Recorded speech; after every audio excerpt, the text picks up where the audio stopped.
Hey guys, it's Joe from Recipes for Runtz, and today I'm going to teach you how to make this gorgeous, beautiful looking blue velvet cake.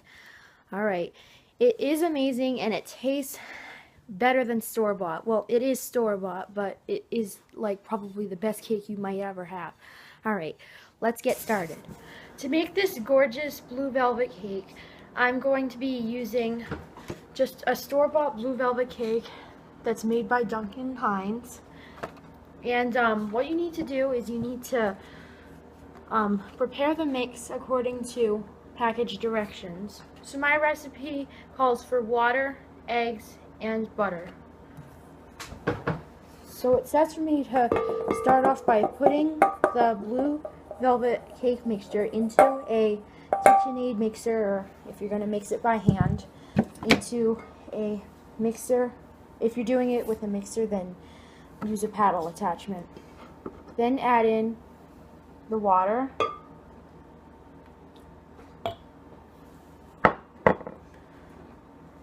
then the eggs,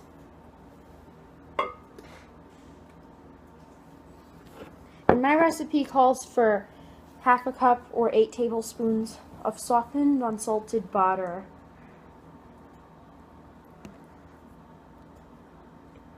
It takes a little while to get it in. It's a little bit messy, but it's fun. Now mix it according to package directions. Okay, so once it's all mixed up, then you can pour it into your cake pan that is sprayed or buttered and then floured. I like to butter it and flour it because it just makes sure it won't stick to it. And I really like that technique. It doesn't really stick most of the time. So that's why I always use it. I'm doing a layer cake, so that's why I have these little small circle pans, but you can make whatever cake you want. So I'm going to show you me pouring this in. I'm going to be doing a 3-layer cake. Got some on my hands, don't worry. Once you poured it in, smooth it out well. It is a little bit thick, but as it will cook, it'll get a lot lighter.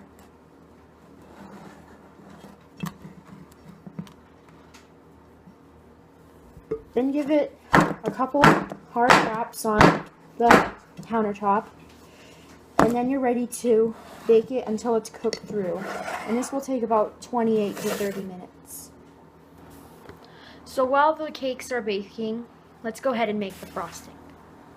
Okay, so for the frosting, you're going to need butter, vanilla, a generous amount of icing sugar, and a little bit of milk. In a mixer with the paddle attachment attached, add in the butter, and then you're going to mix it until it's very homogeneous. While the mixer is mixing, then you're going to take the icing sugar, and you're also going to need a little bit of milk, like I said, and then add in a few scoops of sugar into your butter. Make sure that your butter was softened, and then add in a splash of milk. You're not going to need a lot. And then do the same thing. Sugar, I put in about 4 heaping tablespoons, and then a little bit of milk. Keep adding more sugar, and make sure you taste as you go. Make sure it's not too sweet or bitter. And if your icing is too thick, then add in a little bit of milk. And if it's too thin, then just add a bit more icing sugar.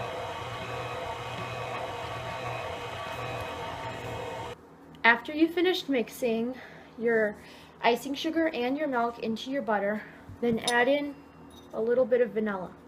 For every stick of butter you use, you want to use about a half a teaspoon. So I'm going to put in about a teaspoon of vanilla. And then mix it for about 3 or 4 minutes until it's nice and light and fluffy and it turns from yellow to white.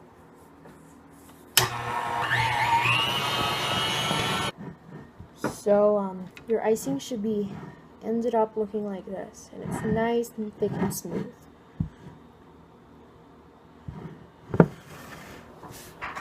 My cakes are all baked and they're leveled. I'll show them to you later.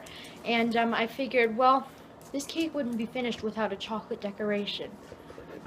So I'm going to make a little chocolate decoration.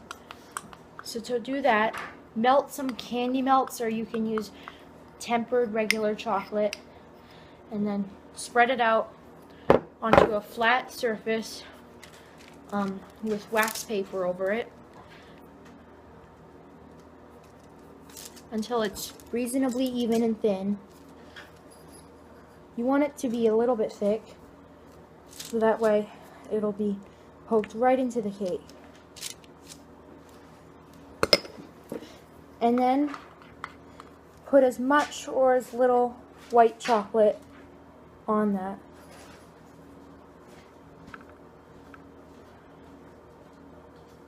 It's looking good already.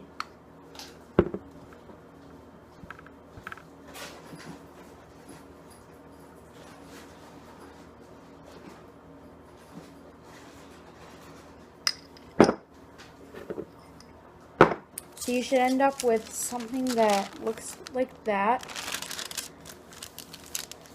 And then you're going to either leave it at room temperature to set if you're using regular chocolate, or if you're using candy melts, then you can just put it in the fridge or freezer.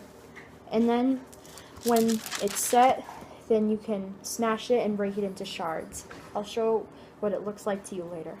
Let's assemble the cake now. Now for the assembly, what you're going to do is you're going to take a little bit of your vanilla buttercream, or the frosting that we just made, and then just smear it onto your cake stand or plate, and then add your first layer of cake. And then continue to stack up your layers.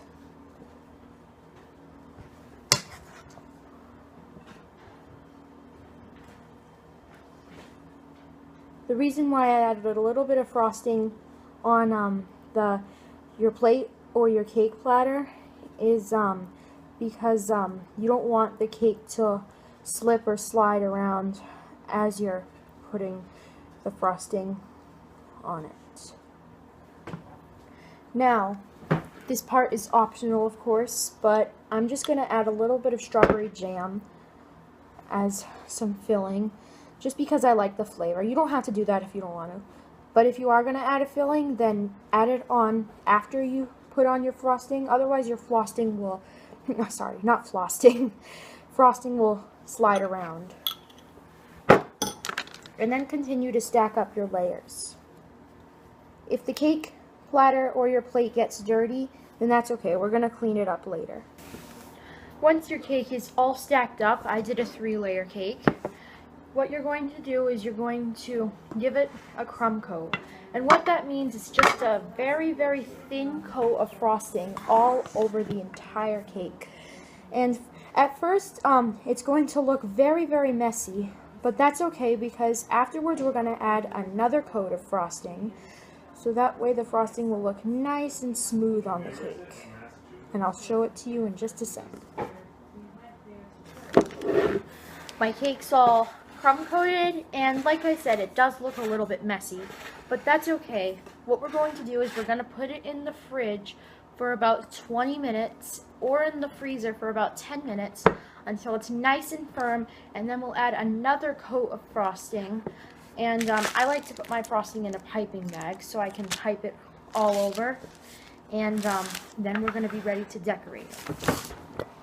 Alright, so now that my cake is chilled, I'm ready to give it another, just a thin coat of the frosting. I like to use a piping bag just to make sure it's kind of just going all around. And you know that the plate looks messy? Well, not the cake, but we're just going to clean the plate once it's all done. My frosting is a bit runny, but it's okay. I might have added a bit too much milk, but I think it's going to be alright.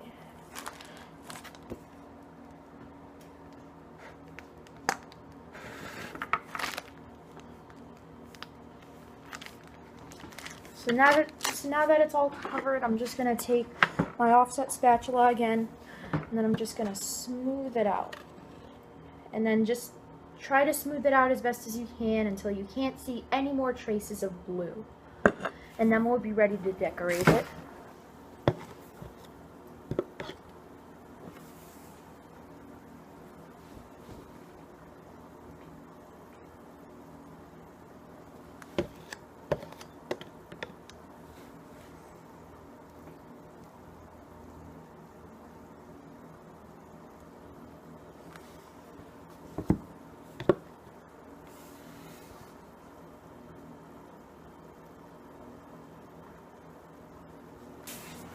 Alright, so now that I've managed to thicken up my frosting a bit more, it looks a lot better, and look at how smooth this is.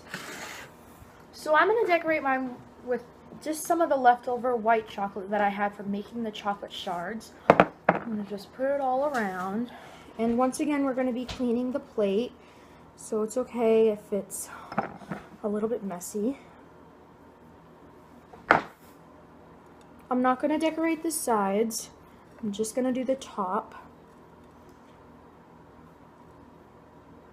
Make sure you have a nice even coat. And I just like to also decorate it with a little bit of white chocolate chips. I just love white chocolate. It's my favorite chocolate, and I just really love to use it in my baking. So I'm going to go all the way around the sides. See the white chocolate up there? I'm going to go all the way around the top. And then I'm going to do the bottom.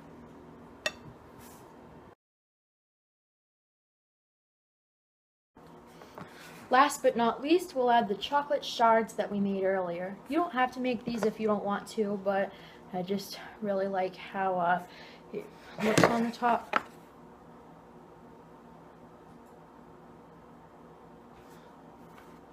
It just makes it look beautiful. And there you have it.